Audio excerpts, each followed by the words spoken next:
Bismillahirrahmanirrahim. Assalamualaikum warahmatullahi wabarakatuh. Alhamdulillah wassalatu wassalamu ala Rasulillah. Ahlan bikum min jadid fi silsilatin min silsilatil barnamij دورة محادثة اللغة العربية. وصلنا الآن في لقائنا الخامس، واليوم بإذن الله تعالى نتعرف على بعض علامات الاستفهام. تعلمنا على بعض علامات الاستفهام في حلقاتنا السابقة، وهي كيف وما وأين. والآن نأخذ من إحدى علاماتها وهي ماذا. تابعونا.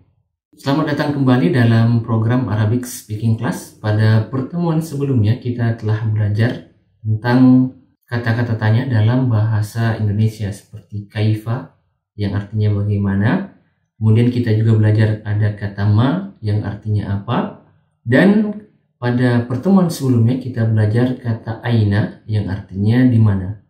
Pada pelajaran kali ini pun kita akan belajar salah satu dari kata-kata tanya, yaitu kata madza. Dan selanjutnya juga kita akan belajar bagaimana mengakhiri atau pamit setelah melakukan percakapan dengan orang lain. Baik, kita langsung masuk ke materi. Baik, sebelum kita memulai pelajaran hari ini, seperti biasa kita akan kembali mereview atau mengulang kembali pelajaran yang kita pelajari pada minggu-minggu yang lalu. Nah, sekarang mari kita simak reviewnya.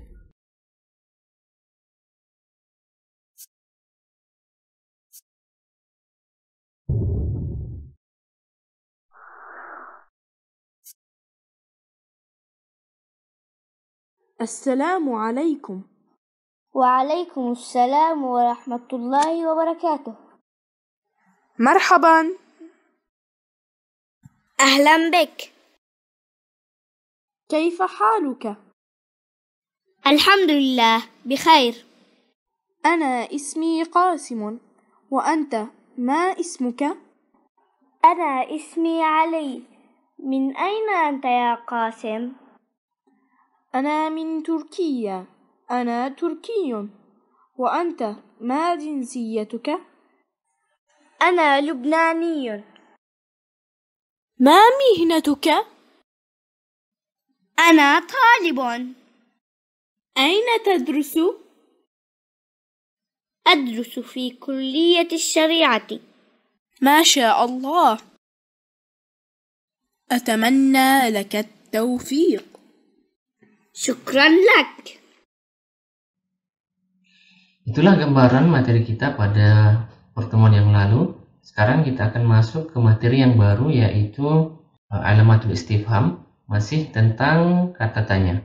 Pada pertemuan sebelumnya kita telah belajar kata tanya berupa madza, ma, artinya apa. Kemudian kita juga belajar kaifa yang artinya bagaimana. Kemudian ada kata aina yang artinya di mana. Dan sekarang kita akan belajar yang baru, yaitu madza. Madza. Nah, madza ini artinya juga adalah apa. Jadi madza ini sama dengan ma, hanya saja madza ini dikhususkan untuk, atau lebih tepatnya penggunaannya kepada fi'il. Fi'il itu adalah kata kerja. Sedangkan ma ini tepatnya masuk ke dalam kata isim atau kata benda. Nah, madza ini jika diartikan dalam bahasa Indonesia, lebih tepatnya dikatakan apa yang. Jadi ya, madza itu lebih tepatnya adalah jika diartikan apa yang. Baik, lebih jelasnya kita perdalam. Jadi kata ma artinya apa, kemudian ada kata madza yang artinya apa yang. Kemudian kita ada contohnya ma, seperti pada pertemuan yang lalu, mas muka. Mas muka artinya apa atau siapa namamu. Jadi ka di sini adalah laki-laki ya. Mas muka apa atau siapa namamu. Selanjutnya contoh untuk madza, yaitu contohnya saya misalnya mengatakan madza ta'kul, apa yang kamu makan. Ya. Sekali lagi contohnya, kalau dia ini adalah fi'il ya, fi'il artinya kata kerja, tindakan. Kalau dia dimasuki kata ganti orang, misalnya kata kamu, Ya, biasanya kan ditandai dengan ta di awalnya ya. Kalau dia isim, kamunya ya atau mu biasanya kan diganti dengan ka. Dan kalau untuk perempuan misalnya saya mengatakan madza ta'kulin, apa yang kamu makan ya. Sama juga dengan contoh sebelumnya atau pertemuan sebelumnya.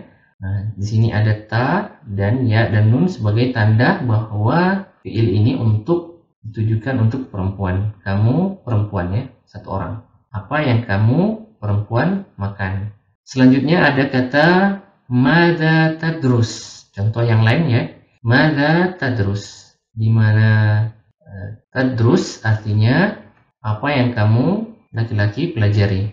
Apa yang kamu pelajari? Madza tadrus. Untuk perempuan, madza tadrusin. Apa yang kamu pelajari? Perempuan ya. Apa yang kamu perempuan pelajari. Contoh yang lain, madza tashraban. Madza tashraban. Artinya apa yang kalian dua orang atau dua perempuan minum. Jadi di sini kita perhatikan ya, ta kemudian alif dan nun. Nah, ini dalam keadaan arfa ya.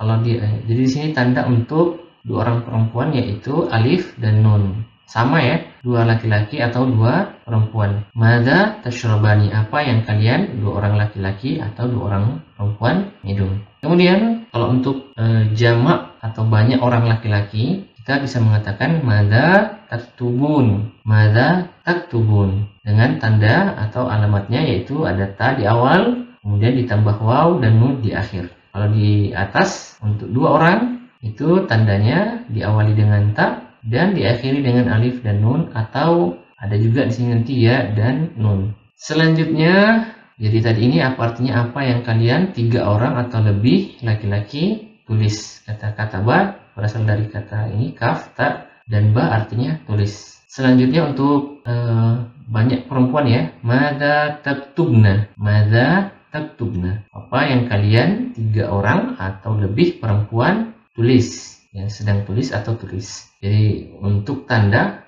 lebih dari tiga orang perempuan, tiga atau lebih perempuan itu diawali dengan ta dan diakhiri dengan nun saja. Nah, bagaimana menjawab pertanyaan ini? Nah, kita bisa misalnya jawabnya dengan contoh akulu as-samaka. Misalnya ada yang bertanya tadi di awal madza ta'kulu, atau karena ini akhir sebuah pernyataan maka dia harus biasanya ya sukun ya. Jadi di sini kita bilang madza ta'kul. Jawabannya akulus samaka. Saya sedang makan ikan. Jadi a di sini akulu panjang ya. Dipanjangkan karena di sini ada dua huruf hamzah. Jadi dipanjangkan akulus samaka. Saya sedang makan ikan. Mengapa di sini ada kata sedang? Ini menunjukkan fiilnya atau kata kerjanya dalam bentuk sekarang atau mudhari kata kerja. Sebagaimana sebelumnya saya sampaikan, kata kerja itu ada terbagi tiga, ada bentuk lampau, bentuk sekarang dan bentuk perintah. Nah, ini adalah kata kerja bentuk sekarang. Jadi aku lusa maka saya makan ikan atau saya sedang makan ikan. Ini ada yang bertanya madza tadrus, apa yang kamu laki-laki pelajari? Kita bisa menjawab adrusu al-lughatal arabiyyah. Saya sedang belajar bahasa Arab. Jadi a di sini menunjukkan saya adrusul lughatal arabiyyah. Saya sedang belajar bahasa Arab. Atau bisa juga kita mengatakan misalnya adrusul lughatal injiliziyah. Adrusul lughatal injiliziyah. Kalau misalnya ada yang bertanya madza tadrusin, saya sedang belajar bahasa Inggris. Injiliziyah artinya bahasa Inggris. Nah, kalau misalnya ada yang bertanya madza tashraban, apa yang kalian dua orang minum, laki-laki atau perempuan, dua orang laki-laki atau dua orang perempuan minum, bisa kita mengatakan nashrabul asirah. Nashrabul asirah. Nah, di sini pelajari polanya. Ini ada polanya tersendiri. Kalau misalnya saya makan, saya belajar, saya minum, saya sedang minum jus. Nah, di sini juga aku lusamaka, saya sedang makan ikan. Ini polanya sama ya, diawali dengan a. Nah, ini ada wazannya. Kalau di ilmu nahwu itu tertata rapi, mulai dari fi'il huwa huma humnya, ya yaktubu yaktubani dan seterusnya, nanti itu bisa dipelajari di ilmu nahwu. Nah, misalnya juga yang terakhir, misalnya ada yang bertanya, madza taktubun? Ya, kita bisa menjawab, naktubu ad-darsa. Kami sedang belajar. Oh ini, di sini nashrab ya, maaf ya. Ini nashrabul asir, artinya kami ya, bukan saya ya. Di sini kami, nun di sini menunjukkan kami, begitu pula juga di sini. Naktubu ad-darsa. Kami sedang menulis pelajaran. Kalau saya adrusu. Baik, itulah tadi pelajaran singkat sedikit memberikan gambaran penggunaan kata ganti orang dalam bahasa Arab, khususnya ketika masuk ke dalam kata kerja. Baik, sekarang kita masuk ke dalam bahasa informal. Ya, masuk dalam bahasa informal. Nah, tadi kita ada contoh ma yang artinya apa, khusus dalam isim atau kata benda. Kemudian ada madza yang artinya apa, ya, yang masuk dalam fi'il atau kata kerja. Nah, contohnya kalau dalam bahasa Amiyah Mesir atau bahasa informal Mesir, sebagaimana pada pelajaran sebelumnya, itu kita ada kata ya, titik-titik artinya sebuah kata dulu baru diakhiri dengan kata artinya apa ya, apa. Kalau dalam bahasa formal dimulai dulu apa titik-titik, misalnya apa namamu, apa pelajaranmu. Nah, di sini pelajarannya dulu atau nama dulu ditaruh di awal, baru kita tanyanya ditaruh di belakang. Contohnya misalnya saya mengatakan ismak ismak namamu apa, namamu, atau lebih tepatnya sih namamu apa ya, apa namamu. Nah, kalau kata madza itu biasanya ditandai dengan seperti ini, diawali dengan bi, kemudian titik-titik, sini ada dimasukkan sebuah kata benda, kemudian di sini dimasukkan kata kerja, kemudian diakhiri kata Jadi apa yang kamu lakukan misalnya diawali dulu dengan bi, kemudian diakhiri dengan ya, artinya apa yang. Contohnya misalnya saya mengatakan bitakul bitakul jadi b-nya di sini dan jadi apa yang kamu makan, apa yang kamu makan ya. Nah, pas sukun ya, sebelumnya juga saya sampaikan bahwa kalau dalam bahasanya biasanya di tengah kata pun juga tetap pakai sukun. Nah, sekarang bagaimana dalam bahasa Amiyah yang ada di Saudi atau negara-negara Khalij yang lain. Jadi contohnya ada kata ma yang artinya apa.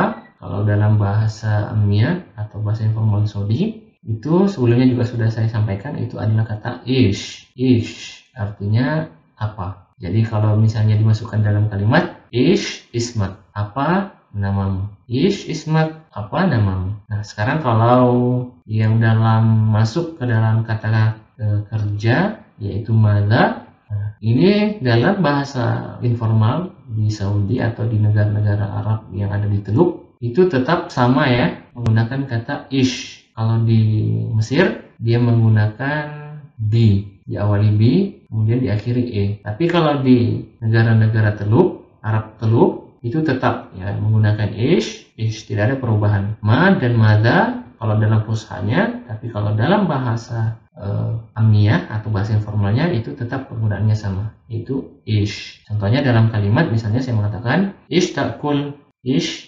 artinya apa yang kamu makan. Baik, itulah tadi bahasa informal dan bahasa formal mengenai kata tanya madza. Sekarang kita masuk ke materi yang baru lagi, yang lain, yaitu tentang at-tawdi'. At-tawdi' ini adalah pamit atau permisi untuk mengakhiri sebuah percakapan atau perkenalan atau komunikasi. Nah, yang biasanya secara umum kalau kita ingin pamit atau kita ingin mengakhiri sebuah percakapan, kita biasanya mengatakan kalimat ilal liqa, artinya sampai jumpa ya. Ilal liqa, sampai jumpa. Untuk menjawabnya kita bisa mengatakan juga dengan kalimat atau kata yang sama, yaitu ilal liqa, artinya sampai jumpa ya. Ilal liqa, sampai jumpa lagi. Ilal liqa, sampai jumpa lagi. Atau misalnya ada kata yang lain, misalnya kita menggunakan kata ma'assalamah, artinya kalau diartikan secara harfiah, ma'a artinya bersama, salama keselamatan, artinya bersamamu keselamatan. Kalau diartikan secara sederhana ya, semoga engkau selamat-selamat gitu, selamat saja dalam perjalanan, bersamamu keselamatan, senantiasa selamat. Tapi di sini kita cukup artikan sampai jumpa. Jadi ma'assalamah artinya sampai jumpa. Jawabannya juga sama, ma'assalamah artinya sampai jumpa. Nah, ini boleh kita ubah. Misalnya kita mengatakan ila liqa, boleh kita menjawab dengan kata ma'assalamah, atau ma'assalamah boleh kita jawab dengan ila liqa. Tergantung ya. Atau juga misalnya menggunakan kata kerja, misalnya kita bisa mengatakan astaudi'ukum. Istauda'a dari kata pamit ya, artinya saya mohon pamit. Hanya di sini saya, di sini menunjukkan kalian ya, saya mohon pamit.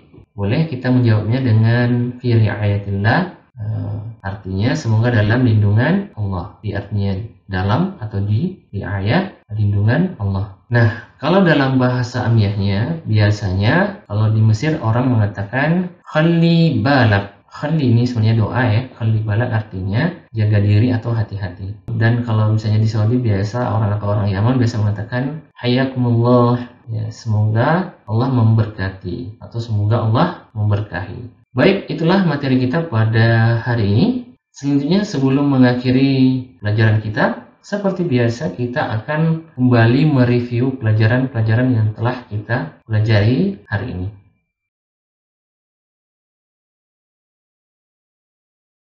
أين تسكن يا قاسم؟ أسكن في سكن الطلاب. أين تدرس؟ أدرس في كلية الشريعة. ماذا تدرس فيها؟ أدرس اللغة العربية. كم عمرك؟ عمري 19 سنة. أتمنى لك التوفيق. شكرا لك. إلى اللقاء. مع السلامة. Baik, itulah pelajaran kita pada hari ini. Saya mengucapkan ila liqa, sampai jumpa lagi. Jika ada pertanyaan seperti biasa atau ada hal-hal yang ingin disampaikan, bisa komen di grup. Saya mohon undur diri dan sampai jumpa. Assalamualaikum warahmatullahi wabarakatuh.